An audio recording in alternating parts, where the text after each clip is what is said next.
All right, we are calling the meeting to order. It's May 24th, just after 7. So we'll start tonight's meeting with a moment of reflection before we get into the approval of our agendas. So let's start with a moment of reflection now.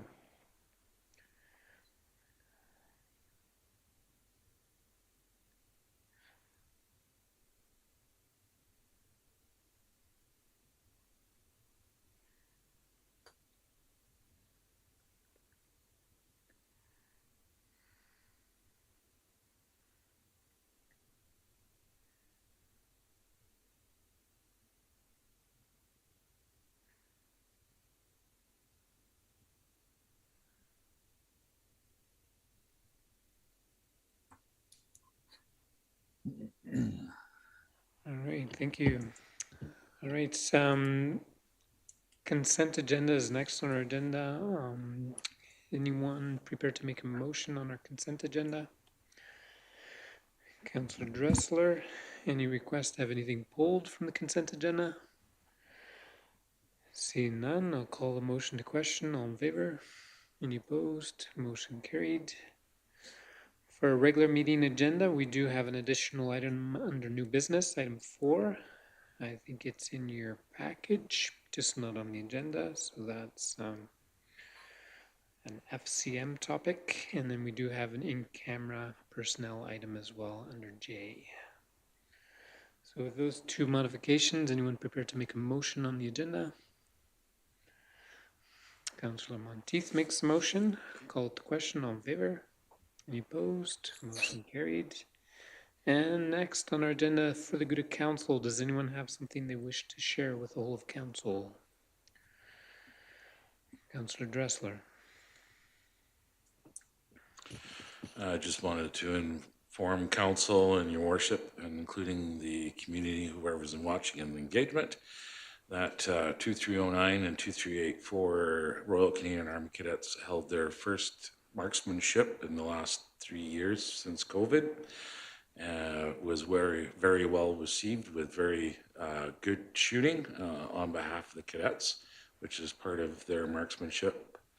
And we were averaging a score of 97 out of 100. So really well done to those young kids that haven't had that opportunity. And it was kind of a crammed, but they did a really great job. They also did their first annual navigation expedition into the back hills of the Kainai Blood Tribe Reservation with Susan Bruised-Head and her uncle, Patrick Weasel Moccasin, and got a tour of the secret lands of the Blackfoot Nation. So it was really good for them, and they really enjoyed it. Thank you for sharing. Anyone else have some comments or highlights for the good of council? Anthony, our CAO. Just wanted to share that, as some of you are aware, it's been pretty tough to hire full staff for the pool. And the administration has been working really hard to get the adequate staff to run the pool. And I was just really impressed that there were some community members who really wanted us to be fully staffed so that we could provide all the times. And so they really took it into their own hands. Some of them encouraged their own children to become lifeguards or to help them be lifeguards. So it was just a great example of, citizens saw a problem. They knew we were trying to do our best to sort it out, but they also helped. And, we've got a lot more lifeguards since then. I think we're nearly fully staffed. We're doing great. Thank you. Councillor Edwards. I don't know if everybody's aware of this, but Betty Ann Littlewolf is being awarded with an honorary degree from the Lethbridge College. So that's pretty exciting for her and her family, and she's been a huge support for the schools. She's been their elder in residence for quite some time and worked at the school the whole time I was going to school. So she's been around for a long time. So yeah, Lethbridge College, she's been working there for quite some time as well, and has a real dedication to the First Nation students and the educators at Lethbridge College to help them in that entity. So it's really great, and we're excited, and would like to extend our congratulations to Betty Ann for her longstanding work in our community. Councillor Henniger. I was just reminded of our Name Our Subdivision that is up on the Town of Fort Macleod Facebook page. You can come into the town office, but looking for public engagement on naming our new subdivision. So that's super exciting. And then just lastly, just thanking our first responders and fire department that I saw out on Sunday on the highway with the train derailment. So that was pretty extensive cleanup, and just thank you to all the local people that we see out there, making sure we're all safe. So thank you. Very good, thank you. Anyone else? Yeah, I was going to mention that derailment too, to be able to put that back in place, I think under 24 hours is absolutely crazy, but pretty amazing what can be done when something needs to get done. All right, any other comments? Yes, Brandon. So a reminder that we're going to have our public engagement open house for the skateboard park on May 31st, 3:30 to 4:30. So if kids want to come down after school with their parents, or their parents want to drop by the office here at the G.R. Davis building, they can. And then from 6:30 to 8 o'clock as well, they can swing by the office. It doesn't take a lot of time. They can kind of gander all the things that our operations and community services has provided for that. So. Very good, thank you very much. All right, if there is no other comments, then we will move on to delegations, and we do have one tonight. We have Christopher White with us tonight on behalf of the Built Heritage Advisory Board, is that correct? And the work that they are doing with phase 2 of the Fort Macleod Heritage Inventory. So we want to welcome Christopher White tonight, and look forward to hearing your presentation. The floor is yours. That's for me? Yes, it is. Excellent. Well, thank you, everybody. My name is Christopher White of Promethean Heritage and Cultural Services. Over the past several years, I've been working with the town of Fort Macleod, and more specifically the Heritage Advisory Board, on various phases of the heritage inventory. So today I just wanted to go through and give an update on this latest phase that we've completed, and kind of familiarize you a bit with the heritage inventory process and how this kind of fits within a municipality's broader heritage management goals. So really, and I'll get down into the more basics and more granular level, but at kind of very big high level, a heritage inventory is an opportunity for municipalities to research and document historic resources or heritage resources. I use those terms interchangeably, and potentially eventually have some of them protected. Generally, we're talking about our built resources, landscapes, archaeological features that are, for the most part, at least 50 years old, 50 years or older. So that takes us up to about the 1960s at this point. Anything kind of older than that is eligible to become a recognized heritage report. So what the heritage inventory is a written report that details those historically significant properties. And it does this by documenting both what's called a statement of significance and a statement of integrity for each of these sites or resources. The whole process of designating historic sites, recognizing them, protecting them, is governed by Alberta's Historical Resources Act. There's two different categories that can be recognized. The more, I don't want to use the word basic, but the sort of basic level is your municipal heritage resource. These are resources that are designated by a municipality or county. Some of those sites may, in addition to being municipal historic resources, may also be recognized as provincial historic resources if they have a kind of significance that ties into broader themes and trends and events in Alberta's heritage. If you are interested in just getting a feel for what kind of resources are out there, both existing resources, designated historic resources in Fort Macleod or the entire provinces. You can visit Alberta's Register of Historic Places at hermis, hermis.alberta.ca. And again, just to give you a bit of how the heritage inventory fits within this broader project, generally you begin with called a heritage survey. So this is often done, it's called a windshield survey, where you go around the community and historic researcher, volunteers identify sites that they think might be eligible to become registered historic sites. After that, you end up often with hundreds of sites in a single municipality because you're not being too picky at this point. Then usually a local committee made up of local volunteers kind of whittles that list down into a places of interest. So those are the ones that the committee and the board feel best represent the history and the kind of key themes they want to look at. From that list, we create the heritage inventory. So again, going through, doing more thorough research, understanding the history of the buildings, when it was built, who owned it, what kind of modifications may have done, and writing those statements of significance and statement of integrity that I've told. Of that heritage inventory, some of the sites may then become registered historic places. So obviously not every single site that goes through that we catch in that heritage survey phase ends up becoming a registered site. We kind of get a feel for how this heritage inventory fits within that broader heritage management process. So if you are interested to know, Fort Macleod currently has 10 provincial historic resources. These 10 are all commercial buildings, and I believe the Northwest Mounted Police Barracks a little bit further to the west of the community. And of course, the Main Street, which is one of Alberta's 2 existing provincial historic areas, the other being Old Strathcona in the city of Edmonton. So as I mentioned before, the heritage inventory, the bulk of it is really composed of the statements of significance and the statement of integrity for those sites that we've inventoried.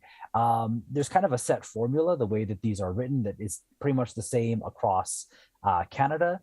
The statement of significance contains 3 components. One is a description of the historic place, so mentioning, where it's located, how many stories, what it's built from, if it's brick, if it has wood cladding, kind of a general sense of the windows, other things like that.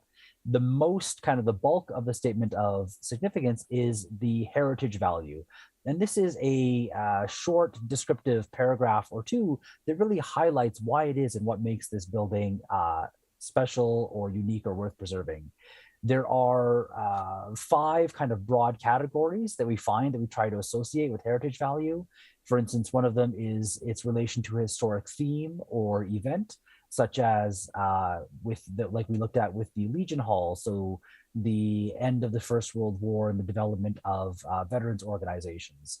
Another might be its landmark value, if something sort of stands out in the community. And here you can see the All Saints Catholic Church of that. It also might relate to a specific theme of development in the community. So in Fort Macleod, in about the first decade and a half of the 20th century, it was a period of great optimism and growth. And so you see a lot of buildings, especially those commercial buildings, those older sort of grander homes being built in that time. So always those heritage values kind of link into one of these 5 kind of significant criteria that are established by the province. A site may have 1 or more heritage value, but at the very minimum, at least 1. And then finally, we have a list of the character defining elements. So these are the physical elements of the property, of the site, that allow it to communicate its heritage value. So you can see here in the All Saints Church, the very large prominent steeple on the front, the kind of Gothic windows, that circular window as well. These are all elements that help to communicate what we found to be its heritage value, being kind of a landmark in the community. So once that's kind of done, we do a statement of integrity. And this is, again, there's kind of a list of certain things we look for. Is the building still in its original location? Is it still have the original materials, the original workmanship and feeling and things like that? A site, you generally want to kind of have yes to all of those questions. Of course, over some of these buildings over hundreds of years old, There's going to be some changes. Some of those materials might not be evident anymore, or might be covered up so you don't see the original plating. But generally, if a building, if you kind of look at it and you get a feel for its historical aspects, then you can come out at the end of it saying, yes, we recommend this site to be a potential designated historic resource.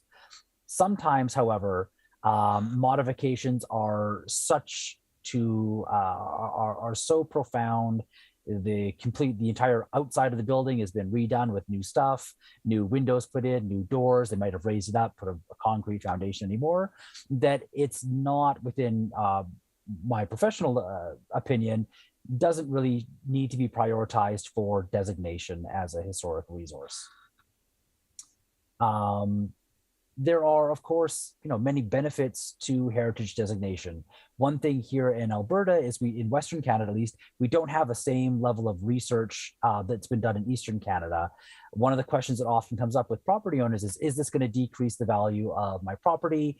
We don't really have a lot of information here based in Alberta, but based on Eastern Canada, it actually increases the value, because a lot of times once a site becomes a designated historic resource, it can become eligible for provincial funding.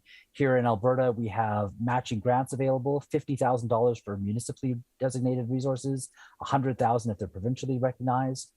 There is, of course, great tourism and other industry potentials. I don't need to tell you about opportunities that have come through Fort Macleod with that incredibly beautiful and intact Main Street that you have, and just the draw that's been for Hollywood for decades now. There's also an element of civic pride and investment. Of course, in the 1980s is when that sort of revitalization of Fort Macleod's downtown took place. There's a report that was published in 1984 that actually found that foot traffic and commerce actually increased as a result of the restoration work that had been done. And again, those are just some of the existing things. Different municipalities may decide to add in their own support or recognition programs, whether it is a property tax abatement, a plaque, or something like that. It's up to municipalities to decide. That being said, there's a lot of great benefits, but there are, of course, some limitations as well. Once a site is designated, it cannot be moved or destroyed. So in terms of demolishing it, that goes off the table. And any modifications have to be what we call sympathetic and subservient to the original character. So again, the goal of this is not to necessarily put buildings under glass. That's another big concern that comes up with property owners. Like, can I change out my carpet? Can I put it on an addition? Almost always with historic designation, we're only really looking at those out exterior elements. You don't want to be getting into a situation where you have municipal employees having to go and police whether people are changing the color of the walls or anything like that. And that being said, obviously some additions can take place as long as they're sympathetic to that original design and they don't kind of overwhelm it. I don't have a slide in here, but if you've ever been to Edmonton, for example, the Strathcona Library on the south side in Strathcona neighborhood is a really good example of that. We've got a really beautiful early 20th century Edwardian building, and they actually have a fairly large addition that's been built onto the back. However, that addition is one story lower. It's built in a way that you can distinguish it from how the original building looked, but there's still some sympathetic elements in terms of like lines and striations like that and strata that kind of help it to kind of fit in with the original building.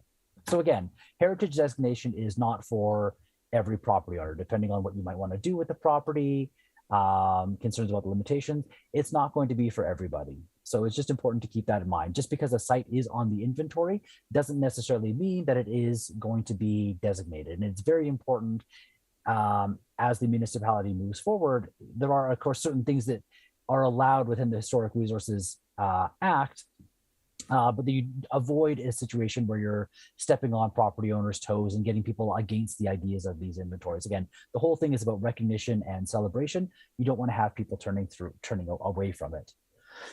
So with the municipal heritage designation, as I mentioned, it's governed by the Alberta Historic Resources Act. There is a actual process that needs to be followed for the designation of before a site actually becomes registered. So through the inventory report, there is now 50 sites that we've deemed could be eligible. So to move to the next step, to actually have those become recognized historic resources, council has to first consider designation. There has to be some kind of compensation agreement with property owners. This is something that's kind of unique to the Alberta Act that doesn't exist in other provinces and other provinces programs. Compensation, there's no set amount. So sometimes it might just be a kind of formal plaque. Often what happens is that it's property owners that come forward and say, I want to designate this. And so the compensation can be a dollar. It might be some sort of plaque or recognition. There's no actual tie to amount. You don't have to be paying the property owners the equivalent of what the property value is that is about that. But the property does not then become under the ownership of the municipality. So once that's been sorted out, council issues a notice of intentions and advertises that there's an intent to designate this as a historic property. There's a 60-day waiting period that's required. And then after that, each individual property is required to have a designation bylaw that is passed for it. That bylaw is then registered against the property title. So anybody, anytime it goes up for sale, that caveat designation should be known by any prospective buyers. So a little bit of recap on, that's just sort of like the heritage inventory process and the designation process in a very brief nutshell. Getting specifically of where we've been at over the last couple of years. In 2019, Promethean was brought on board to do the heritage inventory. We did an initial inventory of 30 sites, mainly focused on the earliest 20th century buildings concentrated along Main Street. We also looked at some of the more grander late 19th and early 20th century homes, mostly along 18th and 17th Street. These are homes like the Matthews residence, the Mackenzie residence. A lot of sort of the early movers and shakers of Fort Macleod built themselves nice grander houses, and we really focused on those. We also, part of the project was the development of a commercial tenant history.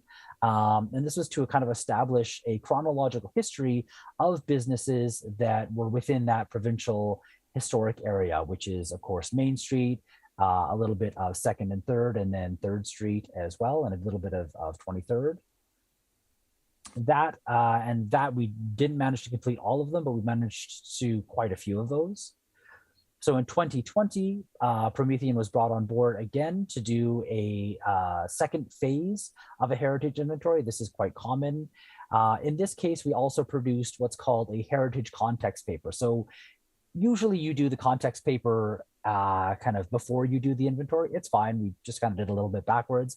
What this is a kind of fairly brief but comprehensive written narrative. It's written in plain English. It's meant to be engaging and captivating for people to read, but really that highlights those historic themes that help shape the community, and that really, when we go to write those statements of significance, help to inform and identify what those may be, some of those heritage values might be, and what kind of themes and important trends that they might relate to that. So for example, Fort Macleod has a really fantastic collection of these prefabricated concrete block buildings. It was used for a very, very, very brief period of time in the early 20th century.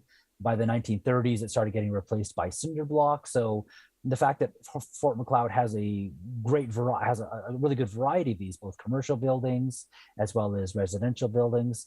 The International Oddfellow of the IOOF building, for instance, on 3rd Avenue is an example of this. That's an important theme, and we're able to relate that to many of the sites that we looked at in the second phase of the inventory. So we expanded the inventory. We added an additional 20 sites, bringing the total number of sites we've inventoried up to 50. With this, we got to go a little bit broader. We had a lot more modest homes, things from the late 19th century, even up to the 1960s. Because of course, like I said, that's now within the historic area, that 50-year historic period.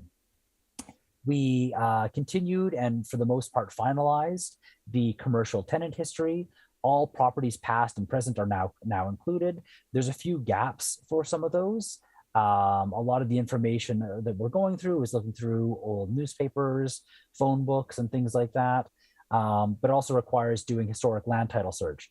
Because of COVID, there's been a tremendous backlog. So it's now been about a year, and we've been waiting for a lot of these historic land title searches to come in, and that's in the hands of the province. But I'm hoping to have that sooner than later. However, that commercial tenant history exists a part of the heritage inventory. The Heritage Inventory Report, which again consists of those 50 sites as well as the context paper, so both our 2019 and 2020 inventory, are now exist in a single unified report. So just some examples of some of the residences we looked at. This is the Macleod residence on 2nd Avenue and down by 16th Street. It's a really beautiful, really intact vernacular home. I've talked about that idea of the additions and how they're not deal breakers. You can see here, there's actually a fairly large addition that's built on the back. However, it is quite distinct. It doesn't interfere with the main view you get from the street corner here. We managed to find one really good photograph of it. From what we know, there has been some association with the Chinese Nationalist League. We haven't been able to specifically date this photograph to this specific year yet, but you can see a lot of those original features are still intact here. So you can see here and flash forward between the two of those there. I mentioned having newer sites. This is a residence on Water Street. It's a really fantastic example of the what's called the modern contemporary home design. These tended to be lower, wider, kind of long projecting eaves. But again, at this point, there's heritage value to these. They represent a certain kind of built form that isn't really done anymore. Heritage properties and like the value that how much we appreciate them kind of goes through a curve. There's a point where as soon as something's built, it's appreciated, then it starts to feel a little bit dated. Then a couple more decades later after that, it starts to have kind of a heritage value and a nostalgic value to it as well. As well here, we have this sort of example of the federal design style from the 1950s. This is the Fort Macleod Federal Building, which now houses the post office. At one point, the RCMP detachment was also located here. And of course, I mentioned already this is the IOOF, their original lodge built in 1913, and a really good example of those prefabricated concrete blocks. They were designed in such a way that they could look more like more expensive sandstone, but made at a fraction of the cost. So again, see quite a few of these around the community. And again, here's a really good photograph of it from about the mid-1910s. So what comes next? It's really up to town council. So at this point, you now have a heritage context paper. You've got 50 sites that we've recommended could be potentially designated sites. My recommendation would be for the community to go forward with developing a heritage management plan. There is provincial funding available to help develop one of these. What this will is that what the heritage management plan would do is give you the process by which you can go about designating, or property owners can go about having their sites designated. So for example, who within the town office, town hall, is going to be responsible for managing and taking in requests for people to designate. It's also an opportunity to identify any of the specific areas of focus or things that you're interested in. So for example, there's the British Commonwealth Air Training Plan base to the southwest of the community, and there's some potential there with some of the sites we looked at in terms of interpretation, rehabilitation, reusing, and things like that. And again, also deciding whether or not the municipality wants to have any kind of incentives or opportunities to kind of complement some of those existing provincial funding that is available. So that's my time. I haven't been keeping track of things. Are there any questions about any aspect of the inventory, the heritage management process, anything like that? Thank you for your presentation. I thought that was very interesting. The second document we had in our package was the final report. So I'm assuming those included the 50 sites that you're talking about, correct? I apologize. It's a little bit hard to hear on that. Okay. Imagine.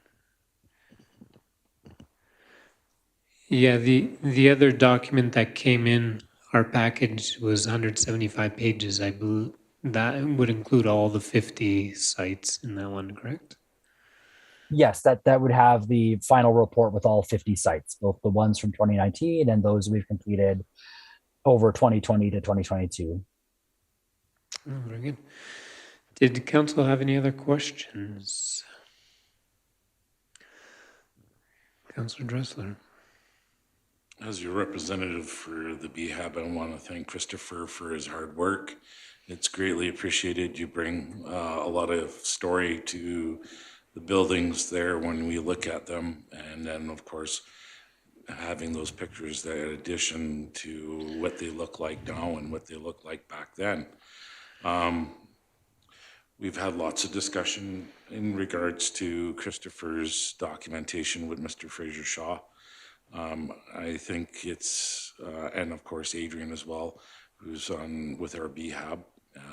Again, this is a well done document that can be used by both our administration and our Bill Heritage Advisory Board to expand on it and also bring some light to some of those buildings that we have. And it also gives an opportunity to property owners, if they do have one of these buildings in the asset and they want to go through grants to either bring that building back to its original or to try and keep it together, but at least get some funding instead of out of pocket. So again, thank you very much, Christopher. Greatly appreciated. Well, yes, and thank you. And I do, before I go, want to say, I really appreciate. It's been a little bit longer, of course. It was one of those 2020 projects that ends up becoming a much longer project because of COVID. But over the time, I really appreciate it working with the BHAB, Councillor Dressler, Warner Dressler as well. It's a fantastic group. I feel like Fort Macleod is such a fantastically intact community. I've really enjoyed every opportunity I've had to go down there and to see some of the research that we've done kind of supplement other initiatives that have been taken on by the BHAB. So for instance, the recent walking tour app, we were able to give more information about some of the sites on that, some of the write-ups, and some photographs that have helped to kind of enhance that other somewhat related heritage initiative with the walking tour app. So again, I really appreciate everybody's dedication from the BHAB, from council as well for supporting this and funding this kind of a project. And it's been a great opportunity. I've enjoyed my time. Thank you. I was going to ask quick on the process to register historic places. Do you have this would be first in my experience of doing something like this. It's been a while. I'm wondering if there's other examples of other communities and that you have that have been actively working on something like this. And in terms of the heritage management plans or just the heritage projects in general, yes, I've worked with several municipalities over the years on various projects. The first one that I really worked with was Yellowhead County back in 2012. And then again, they also did a second phase in 2014. They had another company come on board in 2015, I would say, to develop their heritage management plan. So after the inventory was produced, that kind of plan of how things are doing. And since then, they've actually begun to designate, property owners have begun to designate sites that we had inventoried through this plan. So that's given them additional protections. I know there was a church outside of Piers, Alberta, that was built without a foundation. So by becoming a designated historic site, they're able to get some funding to help put in a foundation underneath to really stop it from sagging or sinking down. I've also worked with City of Red Deer developing an inventory. At this point, I haven't been in communication with them in terms of what they've gone through or not yet and designated, but it's certainly tools that have been used by municipalities throughout the province. And like I said, not every site gets designated. There have been sites that I have inventoried that for one reason or another have since been demolished and lost as a result of that. At the end of the day, though, the inventory provides some level of knowledge that can exist beyond the building, whether it's the photographs and understanding of its original location, how it might have existed or looked at some time. So it's never wasted time or wasted. It's always information that can help inform community about their past and their history. Okay. The other question I had is that 50-year mark, do you see that ever increasing as time? Well, the 50 years is always, last, what is, wow, I'm terrible with maps. So 20, so is it 1972 now, right? That's 50 years ago.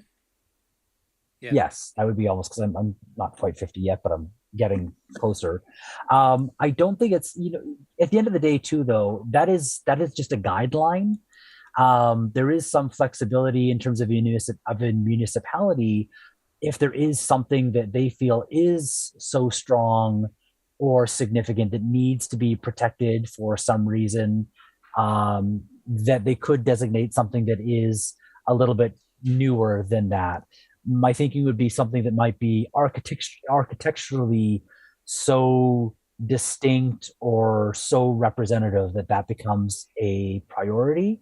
Some of the limitations, the biggest limitation is the question of relocation. So the Stevens building, which was formerly on Main Street, has now been relocated to the highway.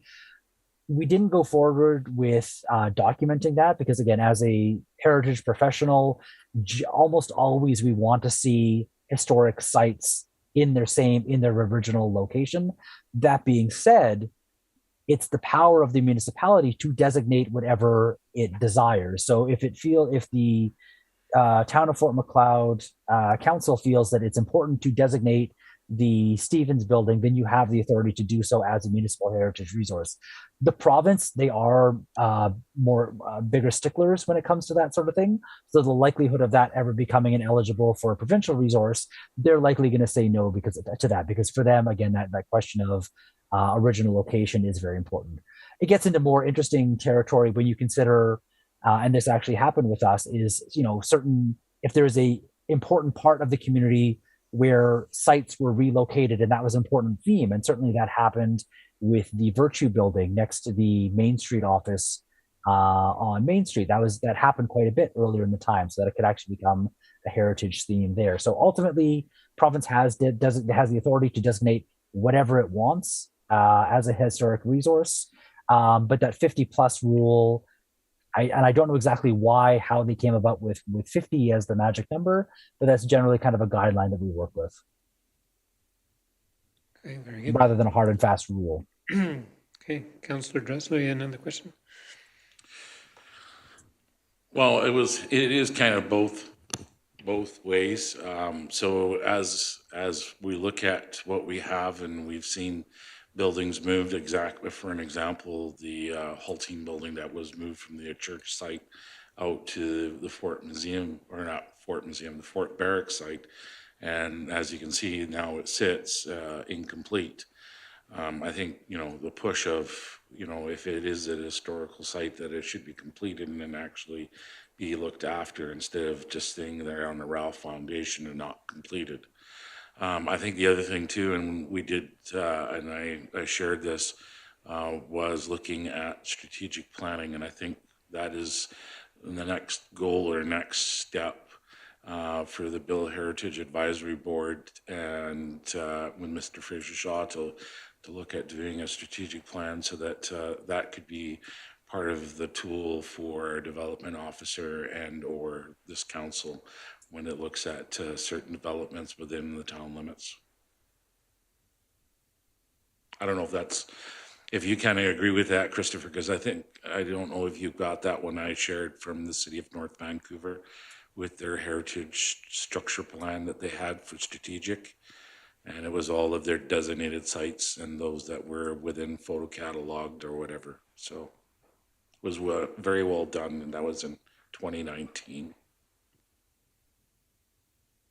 Yes, and I believe like the original, a lot of that work that was done in the 1980s with the rehabilitation and restoration of a lot of the Main Street buildings was done. There's certain, when it comes to that actual work, the physically, again, either revealing features of the site that may have been covered up or plastered over, or maybe having to put in new materials to kind of rebuild to kind of match how it used to look.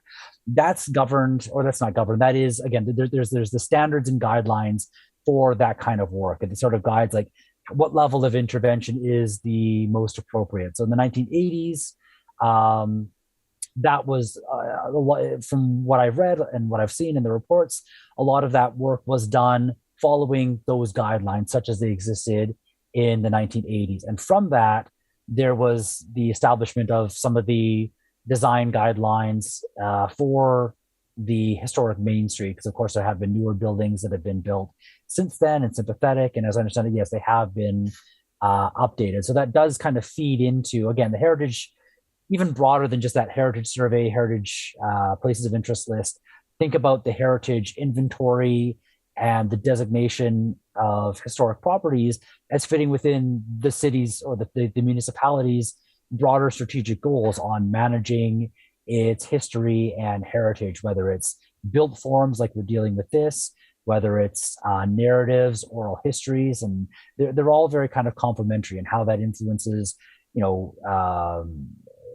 zoning bylaws or design guidelines for certain areas and things like that. It's about, it's all about what the municipality wants and what it values and wants to get out of its built heritage and its history, really. Sounds very good. Any other questions, comments, curiosities? I'm sure administration will be keeping this in front of council as we go about our strategic planning as well. And I'm sure there will be some aspects of this that will definitely be helpful for our consideration. And yeah, I don't know that there's anything else. So we do want to thank you for presenting today, Christopher. And we look forward to where this goes. Thank you very much. Like I said, it's been a fantastic opportunity for me. All right, thank you. Take care.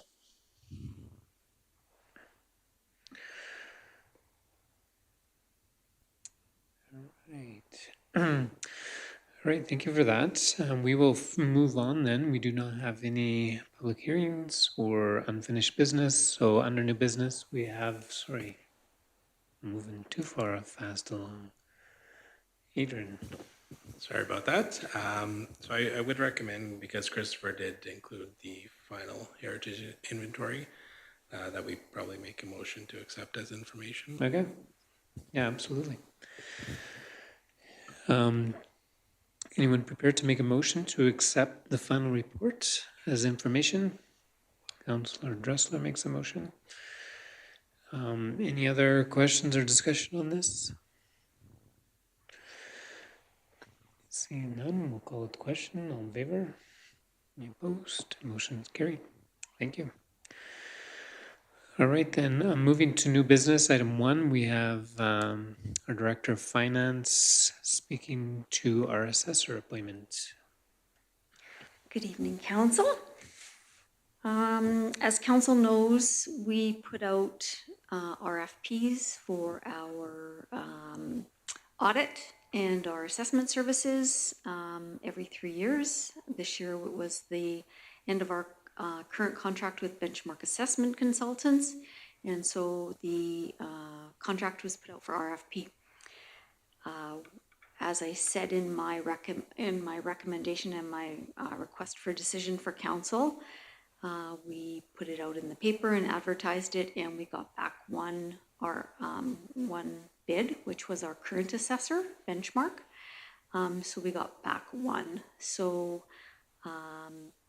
I'm not sure if that's just the nature of the beast. They're very popular. They're the assessors in this area for many communities in southern Alberta, and I'm not quite sure why. I haven't put out an RFP for assessment services in for this community before, so when I got back one, it was kind of a no-brainer that we accept their bid.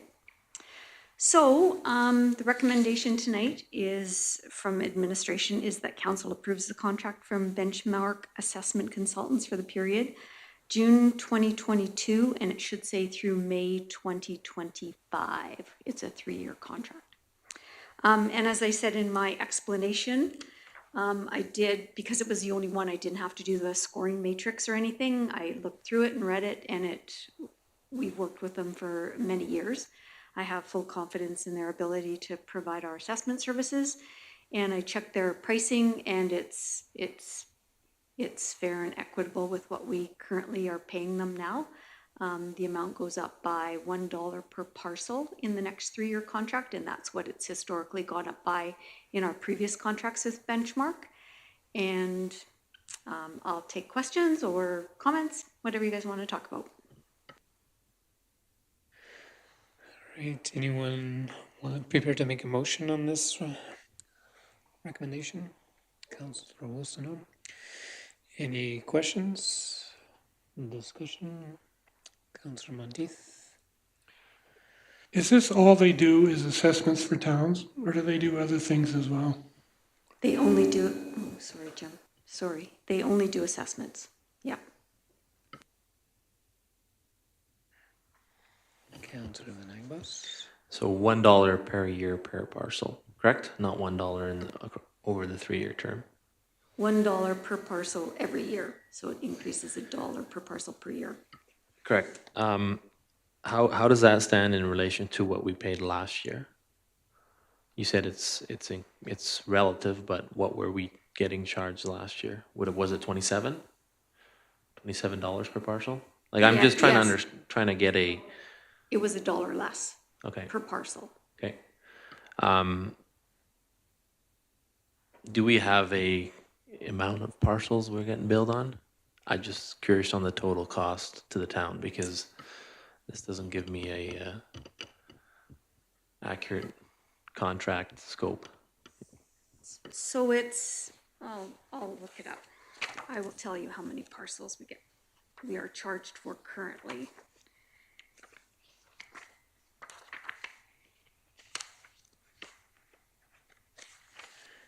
And has it been going up $1 per year consistently for the last 10, 15 years? Yeah. So 15 years ago we were being charged around $15 a parcel? I didn't go back that far. I'm I just just went curious. back to the last contract. Yeah. That seems like a lot of inflation embraces.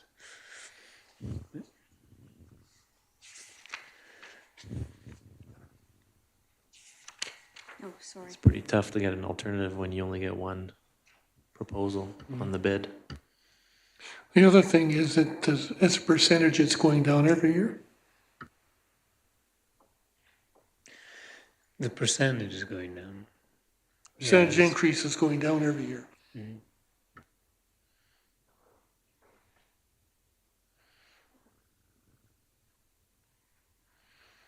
Say it's 1,000.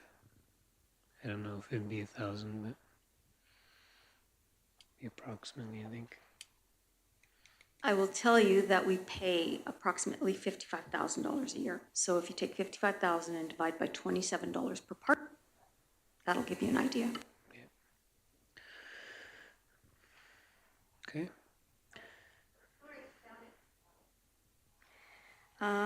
So currently we have 1,985 parcels in our town.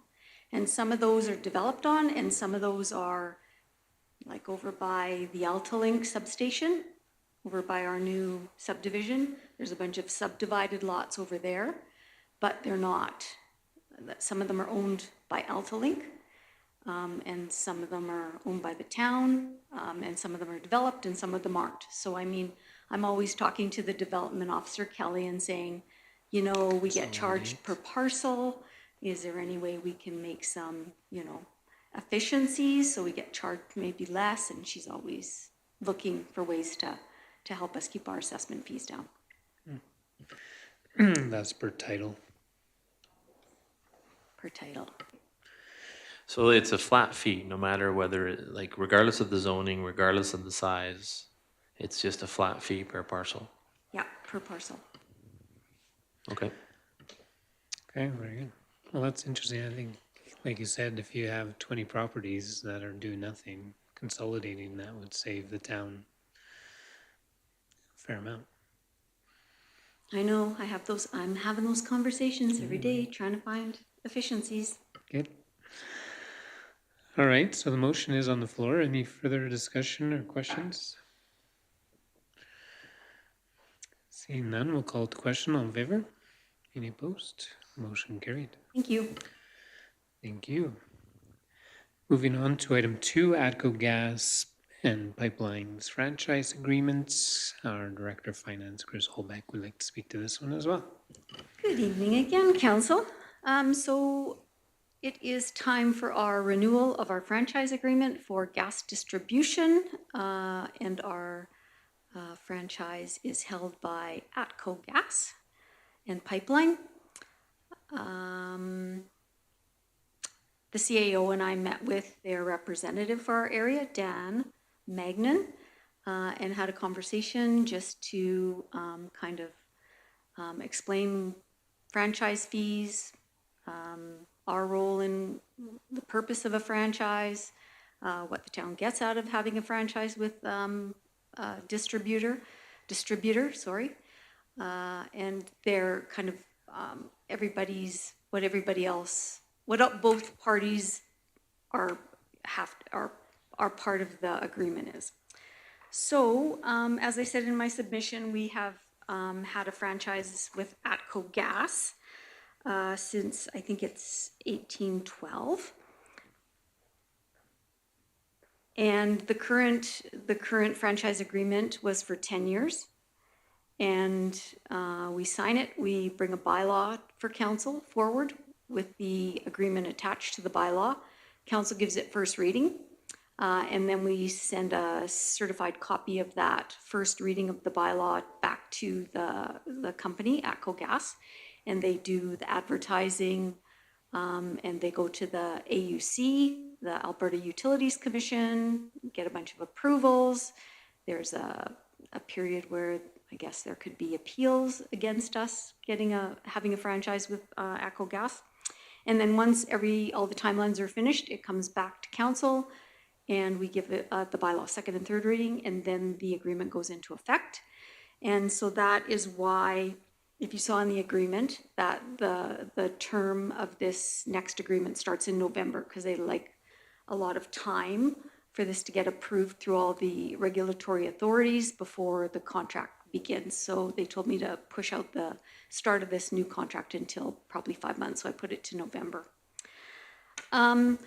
Something else within this new agreement, Anthony Burdett, the CAO, and I thought it would be an effective use of this to do it for a 15-year period versus a 10-year period. The lowest you can do is 10 years. The longest you can go with one of these franchise agreements is 20 years. So we said, well, we could probably add another 5 years onto it. Council does have the opportunity when the franchise agreement ends to buy back the distribution system from ATCO if you so wish at fair market value.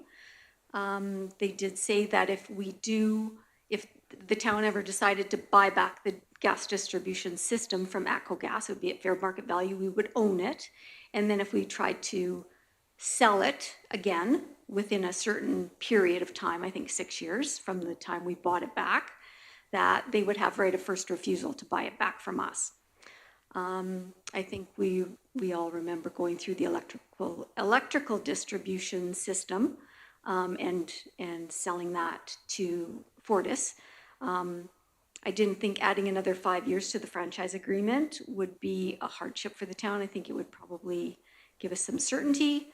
I don't know, maybe council thinks that we should keep it to 10 and not handcuff future councils, but I don't think this is one of those decisions where you lease something to someone and you want to have a 3-year lease so that you can, check fair market values.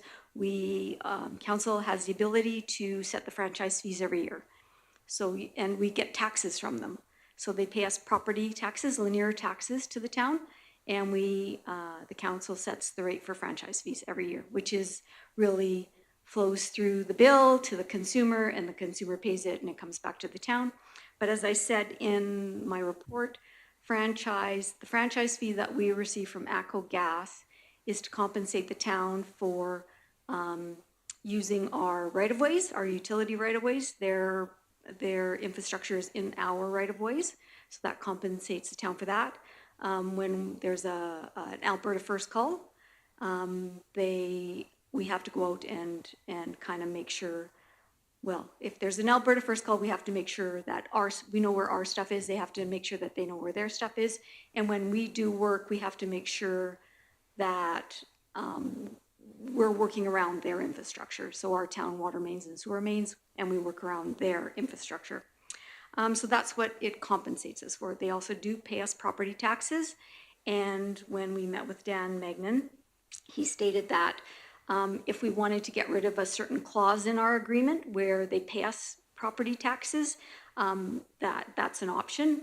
And Anthony and I kind of laughed because we're not, yeah, we'll take your property taxes and we'll take our franchise fees. Thank you very much. We're not going to give up. It's about $40,000 a year.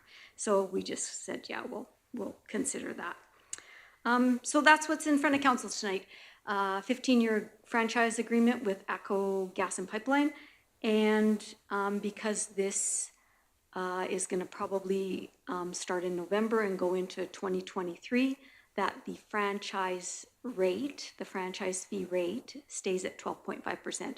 We haven't increased that 12.5% in probably a decade. It's been staying pretty static at 12.5%. And I think we are good with that, considering that if the town grows, we get more income back without raising our rates. All right, I talked way too much. So if you have questions or you want to talk about this, just ask away. Well, that was a very good summary. Thank you. Anyone prepared to make a motion that we buy the ACO franchise from ACO? I'm kidding.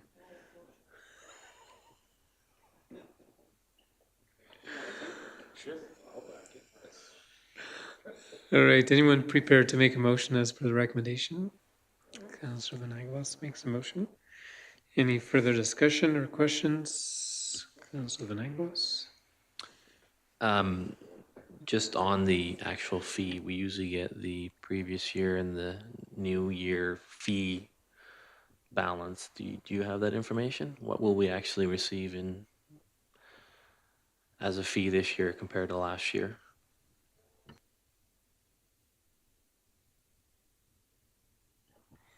I think you can find that on your utility bill, right?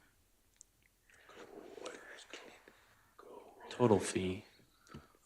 So I think because council's already approved the 12.5 for 2022, I think in our submission from ACO Gas, they were estimating that we would receive about $107,000 this year. Okay, very good. All right, any other questions? Seeing none, the motion is on the floor. We'll call it the question. All in favor? Any opposed? Motion carried. Thank you. And the bylaw will come to council at the next meeting for first reading. Very good. All right, item 3, we have our CAO Anthony speaking to the National Police Federation. Thank you, Council. So the information that you've received in your packages, the National Police Federation has invited us to a call to action for the government of Alberta. Move this. Is that better? I think that's a little better. So yeah, we've been invited to the call to action to halt the new provincial police service investigation that the province is currently doing. It is in my view, in my brief time with council, we feel that council has been of the opinion that we are supporting our current police service for federally. Yeah, and so they've included a lot of information here as far as the costs of the transition and the history of the RCMP and all of that. And so whether or not council has any questions, whether you've had the time to go through those details, to be honest, I felt like council already expressed some opinion that we would support this. And so, yeah, if you have any questions, I'd be welcome to your questions. Councillor Dressler. I sincerely apologize because I did read this, and as your representative on both CAPG and AAPG, I kind of should have had a discussion with you in regards to this before actually being. We did have a meeting with the Solicitor General and his representatives in regards to that, and with the change of leadership within the current government, there has been kind of a halt. There was more towards the body cameras and a lot of other things. Yes, we do understand the need for policing. And I'll bring up a prime example. The town of Coaldale having an 18-member detachment and only 6 active members actually working while the rest are off, whether it's for physical, mental, or other. That's just, and no substitute to fill in. However, it has been the province's goal to substitute those missing members by using our Fish and Wildlife commercial vehicle and other organizations that are actually supposed to be doing specialty work to fulfill roles within the provincial government policing program. That I do not agree with, especially when you take a prime example, the Fish and Wildlife officers that are currently looking after our southern region were adapted now to respond to calls for backing up the RCMP.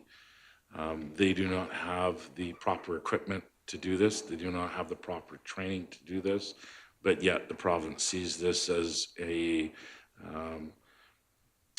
relief to the stress and burden that is on our current policing system. They have been told numerous times that there is no opportunity to replace the infrastructure and the policing of the RCMP currently because there's no money in the budget to do that. So again, as your representative, I do make your voice very clear on both AAPG, CAPG, and the National Police Federation. So my sincere apologies, Anthony. I wish, like I said, it would have been just a quick phone call. Okay. Is there a time that they're looking for this feedback by? Looks like it's fairly recent. I think I've seen it come out in April. Yeah, they were hoping for the feedback prior to now. We actually had received this, was it mid-April? But we didn't bring it forward to council with an action to actually support the call to action. But yeah, we had a discussion with them recently, and they still said there's time to support them, and they're still actively seeking that support. So whether or not council feels like they want to delay or look into it more, but they were hoping to get our support soon. Councillor Dressler. One of the other things that was brought into light in regards to this is also too with the our Indigenous communities there with the lack of funding for their policing. The Canadian Association of Police Governance is offering on May the 26th, and I can forward this off to the CAO, exploring police culture through legal leadership and the governance lens. I know that this would be a great opportunity for council and or others of administration to attend so they can have a look at what we're actually up against. Okay. Councillor Monteith. Just for information, I sat in on the Zoom call that Danielle Smith had a few weeks ago, and unfortunately it was on the Crow's Nest Pass portion of it, not the Fort Macleod one. But one of the interesting things that she thinks is she's not real happy with the RCMP because High River had a real issue with them. But she also believes that each town should make their own choice of what type of policing they should have. So I thought that was quite interesting, and at least then we could choose which way we wanted to go. Yeah, I'm of the opinion it's a little hard. Like, the province hasn't gone far enough down the road for us to know what it looks like for us individually, and maybe there's some aspects of a provincial that would be better, and maybe not. I just don't know that we have. Obviously, this group is lobbying to keep it the way it is, which is to protect their members, a lot of it too, right? So I find it could be a little bit of a challenge for us to determine at this point, because I definitely want the right thing for a province. What that is, I think it needs to, would require some more debate and discussion.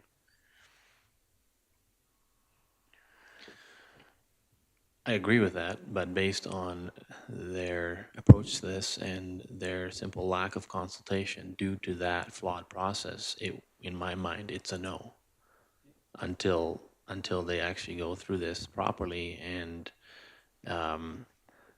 come forward with the valid reasons as to why it benefits Albertans. You know, to me, if it's good, how can it be such a hard sell?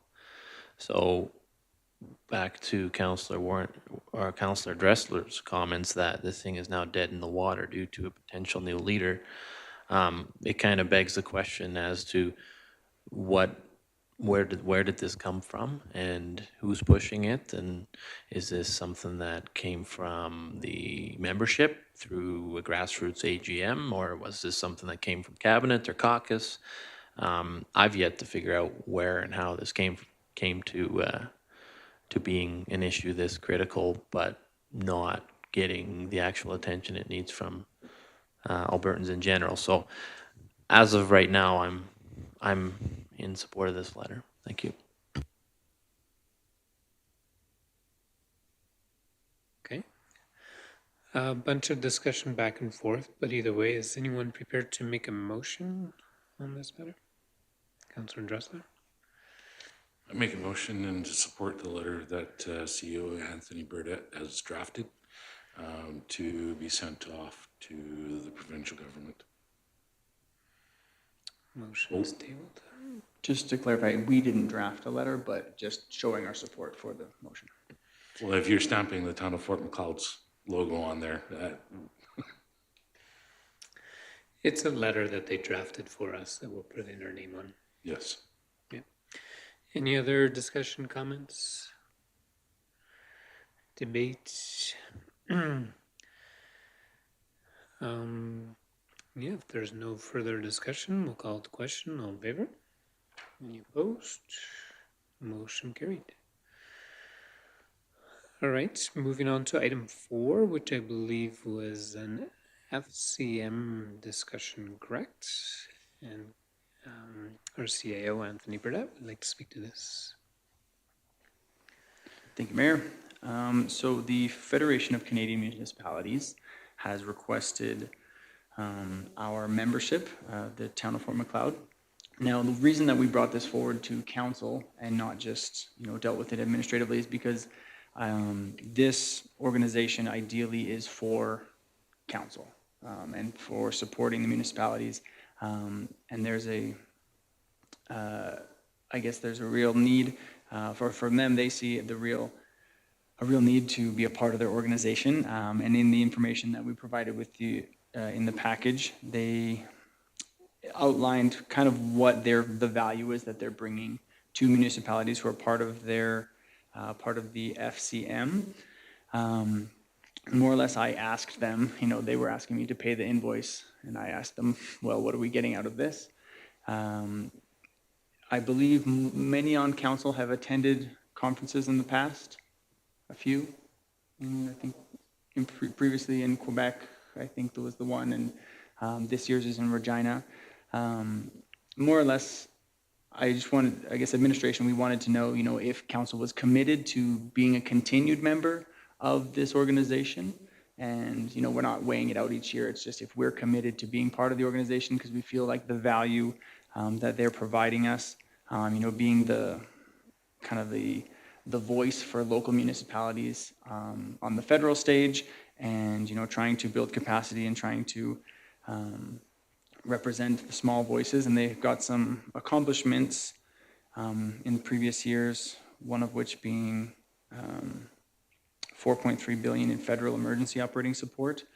And so they, I think they're trying. I think they're doing some good work. Just whether or not the town of Fort Macleod sees the value in being a part of that membership.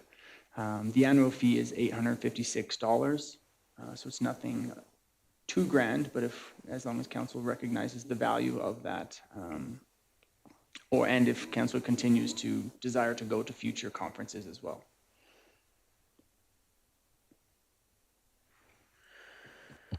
Okay, very good. I know our first experience, I think, was when it was in Edmonton. I can't remember which year that was. I think there was a number of council members that went that year. No, it was Edmonton, because that's... That must have been the time before, because the Edmonton was when they had the soccer at the same time, remember? And then I did go to Halifax the one year, and then I think Christy and I went to Quebec the one year. I think there's some parts that are valuable. Being it's so national and so big and so broad, I think we kind of lose our voice and our connection with the group. There was some good things that I think we learned out of it, but how do we know? I think the biggest cost, obviously, is just the cost of attending their conferences, because that can be extreme depending on where it is. Edmonton was nice because it was close to home, but you're always traveling at least once every 10 years or 9 out of 10 years. And so, I don't know, it's neat to see other communities, but they're typically larger centers. So how do you connect that with a small town of Fort Macleod and who we are and what we do? Makes it pretty difficult, I would say. Is it fun to travel and fun to meet other people? Absolutely it is. But is that worth the time and energy? I don't always know. I think the fee is not substantial, so it's not. They send out plenty of email updates. Sometimes I wonder if they're more of have their agenda, and that's what they're aiming for, and whether we're part of that agenda or not. It's a little hard because it's such a big national organization, right? So, Christy, you had some thoughts? Yeah, it's the $856 isn't really the question. I did definitely feel lost when we went to the FCM in Quebec City, that there wasn't really anything offered at that conference that was going to substantially impact our municipality. We were too small. We didn't run the types of programs that they were promoting, the types of classes and things. I mean, I think we both went on the tour of the art exhibits, which was wonderful and beautiful, but I mean, we can't afford millions of dollars worth of beautiful sculptures, kind of thing. And so just a lot of it was just out of reach for us. And then also connecting with other communities. A lot of the smaller communities don't even attend. So even connecting with communities that are our size, they're not there. So connecting with them is hard. And then when you do connect with someone, they're from, like I met the deputy mayor of Toronto, which was lovely. And he was a wonderful person, but I don't know what knowledge that brought back to Fort Macleod and how that was helping our community at all. So in my opinion, attending the conference isn't necessarily a benefit when it's in our province or an adjacent province that's close. Maybe it's not a terrible idea, but I mean, and don't get me wrong, Quebec was amazing. It's a beautiful place. But I just don't feel like our taxpayer dollars are well spent there. So as far as continuing our membership, I mean, fine, but I don't know that attending the conference is really a necessity. Councillor Wilson, you have some comments? Yeah, I sort of agree with Christy. Except I think the most expensive part is not the price of the conference, or the membership rather, but it's what it costs us to send a counselor. That's much more. Yeah. That's what I meant by attending a conference. I mean, being a member of the FCM isn't the big deal, but it's when we send one or two people to go to the conferences, then it gets upwards of thousands of dollars and Yeah, and creates. then you have other communities that send all their council every year. It's like, I don't know how they do it. Like, that seems so hard to. A lot of communities that are larger and do send all of their council have upwards of 10,000 people in their community, and it's one of the perks of being on town council. It's one of the things they use as a, Okay. like some of the, you don't get paid, $1 million to be on council, so this is one of the things that they use as a incentive for running for council, but yeah. See, Alberta, you had some comments? Yeah, I was just, if, kind of what I'm hearing, I mean, there seems to be an opportunity for FCM to deliver more value for municipalities of our size.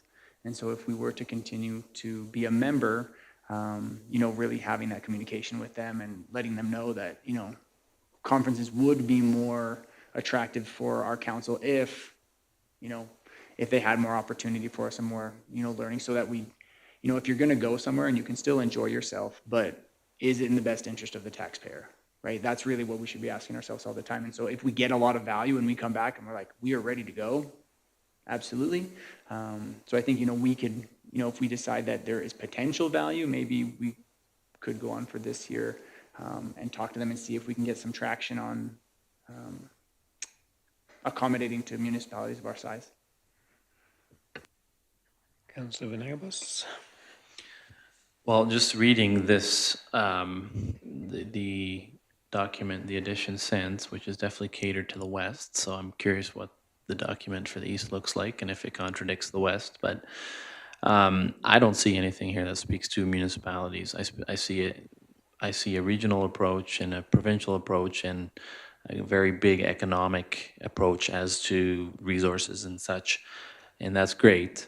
But what I'm hearing from councillors who have attended, and I'm not one of those, is that it doesn't bring a whole lot of incentive, benefit, knowledge, etc., back to the municipality. So with that being said, how we would actually get any benefit would be by sending a counselor, which is very expensive to do. But if we're not going to send a counselor, why would we continue to be a member? So based on what I'm hearing, I don't get me wrong, it's $800 and some, but I see no benefit in continuing the membership. Councilor Monteith? I think we're confusing the issues. This isn't a question of whether we send anyone to the conference. This is a question if we're a member. And there's other member services other than going to a conference. So I think we're confusing the two right here. And I think we have to judge, should we be a member? And then if there's a conference coming up, we decide what we're going to do. And all the action is not at the convention. They do have a lot of emails they send, and that's where they get their feedback to make sure they're lobbying the federal government accurately based on the wishes of the West or the East or small towns or big towns. So they do quite a bit of emails. I think how much we get out of it is how much we get into it, put into it as well. So anyone prepared to make a motion on this item? Councilor Monteith makes a motion to proceed with membership. Is that correct, Councilor Monteith? Okay. Any other discussion or questions? Seeing none, we'll call to question. All in favor? Any opposed? Motion carried. All right, and I believe that concludes the public portion of our meeting. We will request a motion from council to go in camera for one personnel item, and then that will conclude our meeting. Councilor Dressler makes that motion. All in favor? Carried. Thank you very much.